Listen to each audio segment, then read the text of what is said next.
Hi అండి, నమస్తే. Welcome back to our channel. ఈరోజు వీడియోలో ఎగ్ రైస్ని స్ట్రీట్ స్టైల్లో ఇంట్లో ఉన్న వాటితోనే ఎలా ప్రిపేర్ చేయాలో ఈ వీడియోలో చూపించబోతున్నాను.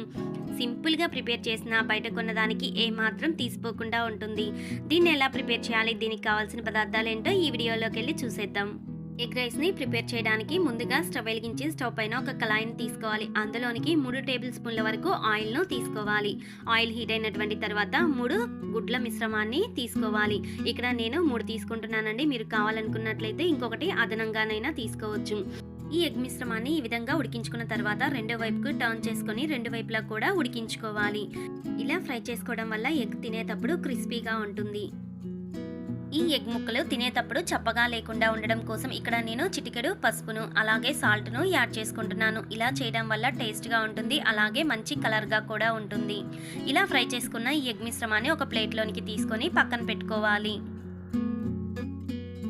ఇప్పుడు అదే ప్యాన్లోనికి కట్ చేసుకున్న వెల్లుల్లి రెమ్మలను అలాగే ఉల్లిపాయలను, క్యారెట్, పచ్చిమిర్చి, క్యాప్సికమ్, క్యాబేజ్ను యాడ్ చేసుకొని వీటన్నింటినీ కూడా లైట్గా ఫ్రై చేసుకోవాలి. మంటను హై ఫ్లేమ్లో ఉంచుకొని చేసుకున్నట్లయితే మనకి రైస్ అనేది చాలా టేస్ట్గా ఉంటుంది. స్ట్రీట్ స్టైల్లో ప్రిపేర్ చేసినట్లు టేస్ట్ ఉంటుంది. కొద్దిగా కరివేపాకును యాడ్ చేసుకొని దీన్ని కూడా ఫ్రై చేసుకుందాం. తర్వాత ముందుగా ఉడికించి పక్కన పెట్టుకున్నటువంటి బాస్మతి రైస్ను అలాగే బఠానీని యాడ్ చేసుకుందాం.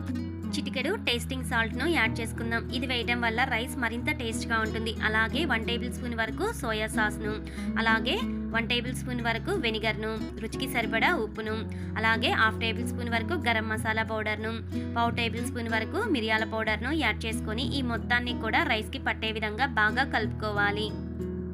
ఇలా రైస్ మొత్తం కూడా మిక్స్ చేసుకున్నటువంటి తర్వాత ముందుగా వేయించి పక్కన పెట్టుకున్నటువంటి ఎగ్ మిశ్రమాన్ని యాడ్ చేసుకొని మరొకసారి మిక్స్ చేసుకోవాలి. ఫైనల్గా కట్ చేసుకున్న కొత్తిమీరను యాడ్ చేసుకొని స్టవ్ కట్టేసినట్లయితే సరిపోతుంది. సో అంతేనండి, ఎంతో టేస్టీ అండ్ యమ్మీ అయిన ఎగ్ రైస్ రెడీ. మీరు కూడా తప్పకుండా ట్రై చేయండి. చాలా చాలా టేస్ట్గా ఉంటుంది. మీరు ట్రై చేసి మీకు ఎలా వచ్చిందో నాకు కామెంట్ సెక్షన్లో తెలియచేయండి.